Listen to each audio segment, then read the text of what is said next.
बच्चों नमस्कार। Never eight class में आपका स्वागत है। आज हम इलेक्ट्रीशियन सेकेंड ईयर के सीबीटी एग्जाम में जो क्वेश्चन पूछे जाते हैं वो बहुत ही वेरी इंपॉर्टेंट क्वेश्चन लेके आए हैं। और मतलब ये है कि इनसे रिलेटेड जितने भी क्वेश्चन हैं लगभग 20 से 25 क्वेश्चन हैं। और ये जो डीसी मशीन से रिलेटेड है, मतलब ये है कि पहला जो चैप्टर है इलेक्ट्रीशियन थ्योरी का जो पहला चैप्टर है वो डीसी मशीन, और डीसी मशीन से संबंधित जितने भी क्वेश्चन जो इम्पोर्टेंट क्वेश्चन है जो ऑनलाइन एग्जाम में मतलब कंप्यूटर बेस्ड ऑनलाइन एग्जाम में जो पूछे जाते हैं वो बहुत ही इम्पोर्टेंट क्वेश्चन आपके पास लेके आया हूं। और इसको बहुत ही आसानी से कैसे सॉल्व करेंगे और कौन से इम्पोर्टेंट बहुत ही वेरी इंपॉर्टेंट क्वेश्चन है वो कैसे सॉल्व करेंगे वो चीज़ बता रहा हूँ आप। पहला जो क्वेश्चन है इसमें डीसी मशीन कितने प्रकार की होती है। मतलब ये है कि डीसी मशीन के मुख्य भाग, मतलब ये है कि डीसी मशीन के जो मुख्य प्रकार या कितने प्रकार की डीसी मशीनें होती है। ठीक है, तो डीसी मशीन के जो प्रकार हैं वो डीसी जनरेटर भी होता है और डीसी मोटर भी होता है। मतलब ये है कि डीसी मशीन को दो भागों में बांटा गया है। ठीक है, डीसी मशीन को कितने भागों में बांटा गया है? दो भागों में बांटा गया है। पहला जो है डीसी जनरेटर, ठीक है, जो डीसी जनरेटर मतलब ये है कि डीसी करंट को जनरेट करेगा। और दूसरा जो है आपका डीसी मोटर, ठीक है, जो विद्युत ऊर्जा को यांत्रिक ऊर्जा में परिवर्तित करेगा। और डीसी जनरेटर क्या करेगा? यांत्रिक ऊर्जा को विद्युत ऊर्जा में। मतलब ये है कि ये दोनों एक दूसरे के पूरक, डीसी मशीन के ही भाग होते हैं लेकिन एक दूसरे के पूरक काम करते हैं। ठीक है, एक दूसरे के अपोजिट काम करते हैं, इसलिए ये डीसी मशीन के मतलब मुख्य भाग की कैटेगरी में बांटा गया है। तो इसका जो राइट आंसर होगा वो थर्ड वाला, इसका राइट ए बी दोनों डीसी जनरेटर भी होगा और डीसी मोटर भी, ये डीसी मशीन के प्रकार होते हैं। ठीक है, फिर नेक्स्ट क्वेश्चन देखते हैं। जो डीसी मशीन यांत्रिक को विद्युत में परिवर्तित करता है उसे कहते हैं, यानी यांत्रिक ऊर्जा को, जो यांत्रिक मतलब ये है कि कोई जो डीसी मशीन यांत्रिक ऊर्जा, मतलब ये है कि हम बाहर से यांत्रिक ऊर्जा उसको घुमा रहे हैं और वो आउटपुट में क्या दे रहा है? विद्युत ऊर्जा। इनपुट में क्या है? यांत्रिक ऊर्जा ले रहा है और आउटपुट में क्या होगा? विद्युत ऊर्जा दे रहा है। तो उसे क्या बोला जाएगा, क्या कहा जाता है? तो उसका जो राइट आंसर होगा वो डीसी जनित्र होगा, या डीसी जनित भी बोलते हैं, जनरेटर भी बोलते हैं, जनित्र भी बोला जाता है, बहुत सारे नाम हिंदी नाम से जाना जाता है। तो इसका जो राइट आंसर होगा, क्योंकि वो यांत्रिक है, मतलब ये है कि इसको घुमा रहे हैं और इलेक्ट्रिसिटी आउटपुट में क्या दे रहा है? इलेक्ट्रिसिटी दे रहा है, इसलिए ये डीसी जनरेटर होगा। आई होप कि ये क्वेश्चन आपको समझ। डीसी मशीन में घूमने वाला भाग बहुत ही इंपॉर्टेंट क्वेश्चन है, बहुत बार एग्जाम में पूछा जाता है। ये आईएमपी, इसको मार्क कर लेना है आपको। ठीक है, ये बहुत ज़्यादा आईएमपी है और इसको मार्क करके रख लेना है कि ये क्वेश्चन आता ही एग्जाम में बहुत ज़्यादा पूछा जाता है। डीसी मशीन में घूमने वाला भाग होता है आर्मेचर, स्टेटर, रोटर। देखो डीसी मशीन में जो घूमने वाले भाग को देखो, रोटर मतलब कहाँ बोला जाता है? एसी मशीन से रिलेटेड बात करते हैं तो वहाँ पे घूमने वाले भाग को रोटर कहा जाता है। लेकिन डीसी मशीन मतलब में आर्मेचर, घूमने वाला जो भाग होगा वो क्या होगा? आर्मेचर होगा। तो यही इसका राइट आंसर होगा और इसी को आपको क्लिक करके आना है। ये क्वेश्चन जो बहुत ही इंपॉर्टेंट क्वेश्चन है, इसको याद रखना है आपको। ठीक है, फिर नेक्स्ट क्वेश्चन देखते हैं। डीसी मशीन में स्थिर भाग, ठीक है, ये भी क्वेश्चन बहुत ज़्यादा इंपॉर्टेंट है, बहुत ज़्यादा एग्जाम में पूछा जाता है। ठीक है, डीसी मशीन में स्थिर भाग की बात कर रहा है। किस भाग की बात कर रहा है? स्थिर भाग, जो हमेशा स्थिर रहता है, कोई गति नहीं करता, उसे क्या बोलेंगे? स्टेटर कहा जाएगा। क्या कहा जाएगा? स्टेटर कहा जाएगा। फिर नेक्स्ट, डीसी मशीन में कम्यूटेटर सेगमेंट बने हुए होते हैं, बहुत ज़्यादा एग्जाम में पूछा जाता है। ये भी आईएमपी क्वेश्चन है, इसको भी आईएमपी मार्क कर लेना है। ये भी बहुत ज़्यादा एग्जाम में पूछा जाता है ये क्वेश्चन। ठीक है, इसको याद रखना है कि डीसी मशीन में कम्यूटेटर सेगमेंट बने हुए होते हैं। ठीक है, कम्यूटेटर जो सेगमेंट होता है वो किस पदार्थ का बना हुआ होता है? ब्रास का बना होगा, कठोर कर्षित तांबा, ए बी दोनों, आल, मतलब ये है कि ये सभी इनमें से इसका जो राइट आंसर होगा वो कौन सा होगा? कठोर कर्षित तांबा।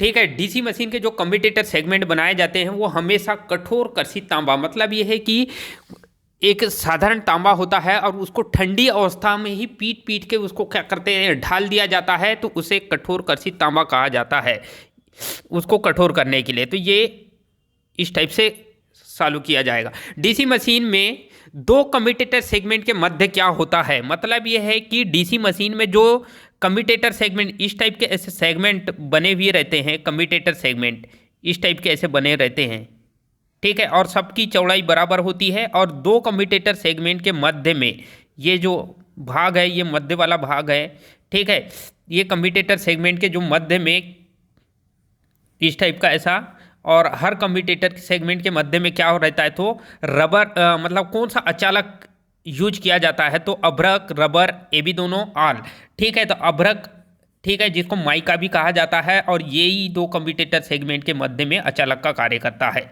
ठीक है, ताकि शॉर्ट सर्किट ना हो। छोटे डीसी मशीन की बॉडी बनी, बहुत ही इंपॉर्टेंट क्वेश्चन है, कई बार एग्जाम में पूछा गया है, ये आईएमपी क्वेश्चन, इसको मार्क कर लेना है, ठीक है, ये भी आईएमपी क्वेश्चन है, इसको मार्क करके रख लेना है, ठीक है। छोटे डीसी मशीन की बॉडी बनी होती है, बॉडी मतलब होता है बाहर का जो ढांचा है, बॉडी मतलब होता है, योग भी बोलेंगे या ढांचा भी बोला जाता है, ये किस पदार्थ का बना होता है, तो ये जो छोटी मशीन की बात कर रहा है, तो ये कास्ट आयरन का बना हुआ रहता है। किस पदार्थ का बना होता है, कास्ट आयरन का बना होता है, ठीक है। बड़े डीसी मशीन की बॉडी किस पदार्थ की बनी होती है, ठीक है, तो ये कास्ट आयरन का नहीं होगा। बड़े जो डीसी मशीन है, बड़े बड़े जो विशाल उच्च क्षमता के डीसी मशीन जो होंगे, वो उसकी जो बॉडी बनी होगी वो कास्ट स्टील की बनाई जाएगी। अब ये क्यों बनाया जाता है, इसका कारण बता देता हूँ। कास्ट स्टील बनाने से मतलब ये है कि ये टेम्परेचर को सहने, मतलब ये है कि थोड़ा ज़्यादा हाई टेम्परेचर को, क्योंकि बड़ी मशीन होती है और वहाँ पर हाई एम्पियर की करेंट रहती है, जब वहाँ पर फ्लो होती है उसके आर्मेचर या फील्ड पोल में, तो वो गर्म होती है, हीटेड होती है, जिसकी वजह से क्या होगा, मतलब ये है कि वहाँ का जो मैग्नेट है, मतलब जो रेजिडुअल मैग्नेट है उसको मतलब ये है कि ज़्यादा कम नहीं होता। लेकिन यदि हम कास्ट आयरन का यूज करेंगे तो उसका रेजिडुअल मैग्नेट जो होता है गर्म होने की वजह से वो ख़त्म हो जाता है। इसलिए रेजिडुअल मैग्नेट को स्टेबिलिटी लाने के लिए या स्थायित्व प्रदान करने के लिए हम क्या करते हैं, कास्ट स्टील का यूज करते हैं। छोटे मशीन में क्या होता है, कम एम्पियर के, ज़्यादा गर्म नहीं होता, ठीक है, तो वहाँ पे ज़्यादा गर्म नहीं होता, हीट नहीं होगा, तो ये कास्ट आयरन मतलब ये है कि इसका रेजिडुअल मैग्नेट जो होगा, ठीक है, अवशिष्ट चुंबक कहते हैं, वो समाप्त नहीं होता, ठीक है, इसलिए इस टाइप का हम इसको मैन्युफैक्चर किया जाता है। डीसी मशीन का आर्मेचर बना होता है। डीसी मशीन बहुत ही इंपॉर्टेंट क्वेश्चन है, आर्मेचर किस पदार्थ का बना होता है, ये बहुत ज़्यादा एग्जाम में पूछा जाता क्वेश्चन है, ये भी वीआईपी मार्क कर लेना है इसको, ठीक है, ये बहुत ज़्यादा एग्जाम में पूछा जाता है कि डीसी मशीन का आर्मेचर किस पदार्थ का बना होता है। Silicon steel, laminated silicon steel, ये भी दोनों आल, ठीक है, तो इसका जो राइट आंसर होगा लेमिनेटेड। लेमिनेटेड का मतलब होता है सिलिकॉन स्टील की कोर के मध्य हर प्लेट जो होती है, क्योंकि ये पतली, ठीक है, प्लेट होती है और उसके मध्य में क्या होता है, अचालक पदार्थ, उसको लेमिनेशन कर दिया जाता है, ठीक है, और ये लेमिनेशन कर देने की वजह से क्या होता है कि इसका जो भौर धारा इफेक्ट है वो कम हो जाता है, इसलिए लेमिनेटेड सिलिकॉन स्टील का बनाया जाए, पतलित लेमिनेटेड सिलिकॉन स्टील का बनाया जाता है, ये चीज़ हमको याद रखना है। डीसी मशीन का आर्मेचर कोर, ये हो गया क्वेश्चन। डीसी मशीन का आर्मेचर कोर बना होता है, मतलब ये है कि प्रतिशत की बात कर रहा है ये। इस क्वेश्चन में क्या होगा, परसेंटेज की बात किया है, और ये परसेंटेज हमको देखना है कि कितने प्रतिशत, मतलब ये है कि स्टील होगा और उसमें सिलिकॉन कितने परसेंट मिलाया जाएगा। तो ये बहुत ही ज़्यादा वीआईपी क्वेश्चन है और कई बार एग्जाम में पूछा जाता है, ठीक है, बहुत ज़्यादा एग्जाम में पूछा जाता है, ये याद रखना है। तो कितने प्रतिशत, मतलब ये कि स्टील का प्रतिशत और सिलिकॉन का प्रतिशत, जो कोर मैन्युफैक्चर करते हैं, लेमिनेटेड सिलिकॉन स्टील की जो कोर मैन्युफैक्चर करते हैं, बनाते हैं, उसमें स्टील का परसेंट कितना होगा और कार्बन का कितना परसेंट होगा। तो ये चीज़ याद रखना है। इसका जो राइट आंसर होगा वो क्या होगा, 97% स्टील और 3% सिलिकॉन का यूज किया जाता है, ठीक है, तो इसलिए ये क्या होगा, सिलिकॉन स्टील, और उनकी लेमिनेशन कर देंगे तो लेमिनेटेड सिलिकॉन स्टील बन जाएगा, ठीक है। तो आई होप कि ये क्वेश्चन आपको समझ आए। डीसी मशीन में फील्ड वाइंडिंग को किस नाम से जाना जाता है, ये चीज़ याद रखना है। डीसी मशीन में जो फील्ड वाइंडिंग, जो स्टेटर पोल होते हैं और उस पोल में फील्ड वाइंडिंग स्थापित किया जाता है, मतलब ये है कि मान लो ये कोई मान लेते हैं कि ये कोई डीसी मशीन है, ये डीसी मशीन है और ये डीसी मशीन का ये योक है, योक या बॉडी बोलेंगे, और बॉडी में ये फील्ड पोल होते हैं, और इस फील्ड पोल में इस टाइप के ऐसे फील्ड पोल होते हैं, इस टाइप के फील्ड पोल होंगे, और इस फील्ड पोल में ही फील्ड वाइंडिंग स्थापित करते हैं। ये इस टाइप की फील्ड वाइंडिंग हम स्थापित करते हैं, ठीक है, ये स्थापित कर देते हैं। तो फील्ड वाइंडिंग को किस नाम से जाना जाता है, इसी फील्ड वाइंडिंग को किस नाम से जाना, दो दो वायर निकले हुए रहते हैं इससे, ठीक है, उनका सीरीज में कनेक्शन कर देते हैं। तो इसको उत्तेजक एक्साइटेड, क्योंकि ये फील्ड वाइंडिंग जो है वो मैग्नेट बनाने का काम करती है, और स्टेटर जो चुंबक है वो चुंबकीय फ्लक्स निकालने का, इसी के बीच में आर्मेचर घूमेगा और वहीं से क्या होगा, प्रेरित ईएमएफ तैयार होगा। तो इसको उत्तेजक एक्साइटेड वाइंडिंग भी कहा जाता है। कौन सी वाइंडिंग बोलेंगे, एक्साइटेड वाइंडिंग या उत्तेजक वाइंडिंग के नाम से भी जाना जाता है। फिर उसके बाद नेक्स्ट, डीसी मशीन के आर्मेचर में प्रेरित धारा होती है। बहुत ही इंपॉर्टेंट क्वेश्चन है ये, ठीक है, इसको भी याद रखना है कि डीसी मशीन के आर्मेचर में प्रेरित धारा होती है, ठीक है, वो एसी होगी, डीसी होगी, एबी। किसकी बात कर रहा है, आर्मेचर। आर्मेचर में जब घूमेगा एक समान चुंबकीय क्षेत्र, जैसे कि मान लो ये एनएस पोल हैं, इस टाइप के एनएस पोल हैं, और यहाँ पे बीच में आर्मेचर है, और यहाँ से चुंबकीय फ्लक्स ऐसे निकल रहे हैं। तो ये आर्मेचर में कंडक्टर होगा, और ये जब घूमेगा तो ये चुंबकीय फ्लक्स को काटेगा। चुंबकीय फ्लक्स को काटेगा तो इस आर्मेचर में जो प्रेरित जो धारा है, इसकी वाइंडिंग में, आर्मेचर में वाइंडिंग होगी, और वाइंडिंग में जो प्रेरित धारा होगी वो कैसी होगी, किस स्वभाव की होगी, एसी होगी, डीसी होगी, ए बी दोनों, ऑल। इसका जो राइट आंसर होगा, हमेशा याद रखना कि एसी, प्रेरित धारा हमेशा एसी होती है, ठीक है। किसी भी आर्मेचर में जो प्रेरित होने वाली धारा एसी होती है, बाद में कम्यूटेटर लगा के हम डीसी में चेंज किया जाता है, वो बात की प्रोसेस है। लेकिन इस आर्मेचर में जो प्रेरित धारा होगा उत्पन्न होगी, चुंबकीय फ्लक्सों को काटेगा, जब कोई चालक चुंबकीय फ्लक्सों को काटेगा तो वो प्रेरित धारा उत्पन्न होगी, और वो प्रेरित धारा किस स्वभाव की होगी, तो वो एसी के स्वभाव की होगी, ये याद रखना है आपको। डीसी मशीन में दिक् परिवर्तक, बहुत ही दिक् परिवर्तक का, डीसी मशीन में दिक् परिवर्तक का कार्य क्या है, आर्मेचर में प्रेरित धारा को बाह्य परिपथ तक पहुंचाना, एसी को डीसी में चेंज करना।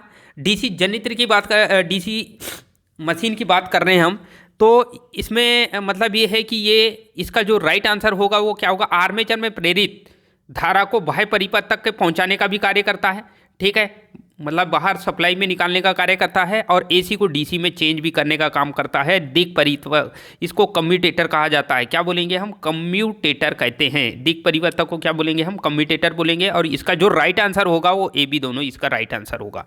डीसी मशीन की क्षमता माप, बहुत ही इंपॉर्टेंट क्वेश्चन है कि डीसी मशीन की जो क्षमता है, ठीक है, वो कार्य करने की जो क्षमता है वो किस में मापी जाती है, ठीक है। यहाँ पे 3 राशियाँ दी गई है, और तीनों में से कोई एक चॉइस करना है आपको, ठीक है। तो डीसी मशीन की जो क्षमता है वो किलोवाट में मापी जाती है। किस में मापी जाती है, किलोवाट में मापी जाती है, ये चीज़ आपको, ये इसका राइट आंसर होगा। एचपी में, एसी मशीन में एचपी में मापते हैं, केवीए मतलब ट्रांसफार्मर की क्षमता मापते हैं, लेकिन डीसी मशीन की जो क्षमता है वो किलोवाट, ये इसका राइट आंसर होगा, ठीक है। फिर उसके बाद नेक्स्ट क्वेश्चन है,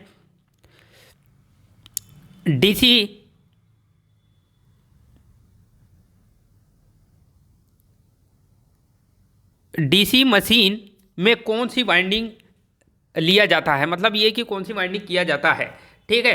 तो डीसी मशीन में जो वाइंडिंग होती है वो कौन सी होगी, तो खुला परिपथ होगी, बंद परिपथ होगी, ये भी दोनों। तो इसकी जो राइट आंसर होगा, एसी मशीन की बात करेंगे तो खुला परिपथ जो है वो एसी मशीन में होगा, लेकिन डीसी मशीन में होगी वो बंद परिपथ होगी। डीसी मशीन में हमेशा बंद परिपथ वाइंडिंग किया जाता है, और यही इसका राइट आंसर होगा, ठीक है। फिर उसके बाद नेक्स्ट, डीसी उत्तेजन धारा कौन सी होती है, मतलब डीसी मशीन में जो उत्तेजन दो धारा है, डीसी मशीन में उत्तेजन धारा कौन सी होती है, एसी होगी या डीसी होगी, ए बी दोनों, ऑल, ठीक है। तो डीसी मशीन में जो फील्ड वाइंडिंग में उत्तेजन धारा होती है, और उत्तेजन धारा को फील्ड वाइंडिंग में दिया जाता है, और वो डीसी ही दिया जाता है, एसी कभी नहीं दिया जाता। जो इसकी स्टेटर में फील्ड वाइंडिंग होगी उसी में डीसी धारा दिया जाएगा। आई होप कि ये क्वेश्चन, डीसी मशीन में कार्बन ब्रश कब बदला जाता है, बहुत ही इंपॉर्टेंट क्वेश्चन है, बार बार एग्जाम में पूछा जाता है, ठीक है। डीसी मशीन में ये आईएमपी, इसको आईएमपी मार्क कर लेना है, और बहुत बार एग्जाम में पूछा गया है ये क्वेश्चन, बहुत ज़्यादा एग्जाम में, सीबीटी एग्जाम और आईटीआई से रिलेटेड सीबीटी एग्जाम में तो ये पूछने की संभावना बहुत ज़्यादा हो जाती है। डीसी मशीन में कार्बन ब्रश बदला जाता है 3/4 भाग घिसने के बाद, 2/3 भाग घिसने के बाद, 1/4 भाग घिसने के बाद, 1/2 भाग, 3/4 भाग। इसका जो राइट आंसर होगा वो 3/4 मतलब 75% भाग जो है गिर जाएगा तो हम चेंज कर दिया जाता है। 2/4 मतलब ये है कि 33% होता है इसका, ठीक है। और 1/4 मतलब 25% होता है, और 1/2 भाग मतलब होता है 50%। तो 75% जो भाग है वो घिस जाने के बाद क्या होता है, हम उसको चेंज कर दिया जाता है।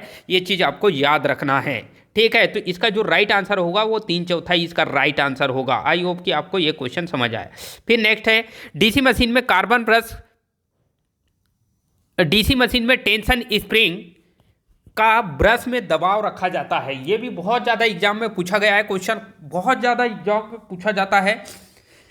आईटीआई से रिलेटेड सीबीटी एग्जाम में पूछने की बहुत ज़्यादा संभावना होती है इसकी, ठीक है। तो ये डीसी मशीन में टेंशन स्प्रिंग किसकी बात कर रहा है, तनाव स्प्रिंग या टेंशन स्प्रिंग बोला जाता है। टेंशन स्प्रिंग का ब्रश में, ब्रश को दबाव देता है और वो कितना दबाव रखा जाता है। तो इसका जो राइट आंसर होगा वो क्या होगा, पहला ऑप्शन है 0.22 किलोग्राम पर सेंटीमीटर वर्ग से 0.27 किलोग्राम पर सेंटीमीटर वर्ग, ठीक है। तो इसका जो राइट आंसर होगा वो पहला ही इसका राइट आंसर होगा। 0 ये चीज़ याद रखना है, 0.22 किलोग्राम पर सेंटीमीटर वर्ग से, मतलब ये है कि 1 सेंटीमीटर वर्ग में 0.22 किलोग्राम का वजन, मतलब वेट होना चाहिए। और ये किलोग्राम पर सेंटीमीटर वर्ग ये क्या है, दबाव को मापने की इकाई है, ठीक है। तो दबाव को मापने की जब इकाई होती है तो ये 0.22 किलोग्राम पर सेंटीमीटर से 0.27 किलोग्राम प्रति वर्ग सेंटीमीटर रखा जाता है इसका दबाव, ठीक है, टेंशन स्प्रिंग का दबाव।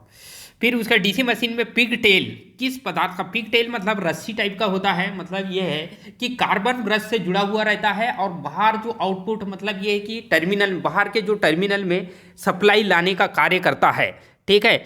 जो ब्रश होल्डर होता है, जैसे कि मान लो ये कोई ब्रश होल्डर होगा और यहाँ पे कार्बन ब्रश लगा हुआ रहेगा, इस टाइप का ऐसा कार्बन ब्रश, और ये कार्बन ब्रश में एक डोरी लगी हुई रहती है, रस्सी टाइप की यह डोरी लगी हुई रहती है, वही डोरी को क्या बोला जाता है, पिगटेल कहा जाता है। और ये डोरी जो है सीधा टर्मिनल में, मतलब ये है कि ये मेन जो करंट है कार्बन ब्रश की करंट को टर्मिनल, ठीक है, बाहर टर्मिनल बॉक्स में टर्मिनल तक लाने का काम करती है, ये तो करंट का लाने का कार्य करती है।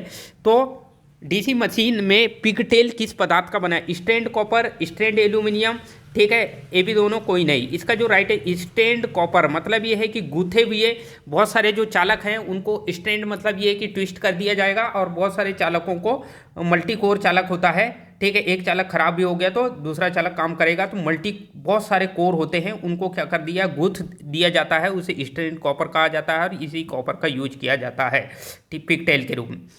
किसी मशीन, डीसी मशीन में टेंशन स्प्रिंग किस पदार्थ का बनाया जाता है। डीसी मशीन में जो टेंशन स्प्रिंग है, किसकी बात कर रहा है, टेंशन स्प्रिंग की बात कर रहा है, और ये किस पदार्थ का बनाया जाएगा।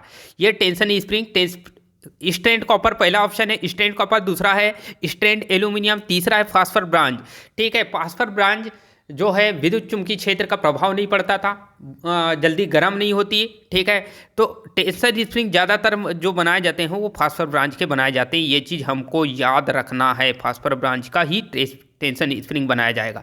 डीसी मशीन के आर्मेचर में लेमिनेशन कोर की मोटाई होती है। डीसी मशीन के जो आर्मेचर, घूमने वाले भाग को आर्मेचर कहते हैं, ठीक है, जो घूमने वाला जो भाग होता है वो आर्मेचर, ठीक है। और आर्मेचर की जो पतली लेमिनेटेड कोर की जो मोटाई होती है वो कितनी होती है, तो 0.3 से 0.5 mm, 1 mm से 1.5 mm, 2 mm से 2.5, तो 0.3 से 0.5 mm ये जो है सैद्धांतिक है, लेकिन प्रैक्टिकली ऐसा हो नहीं सकता। प्रैक्टिकली जो रखा जाता है वो 1 mm से 1.5, लेकिन वो सैद्धांतिक पूछता है कि सैद्धांतिक लेमिनेशन कोर की मोटाई कितनी रखी है, 0.3 से 0.5, ये चीज़ हमको याद रखना है, यही इसका राइट आंसर होगा, ठीक है।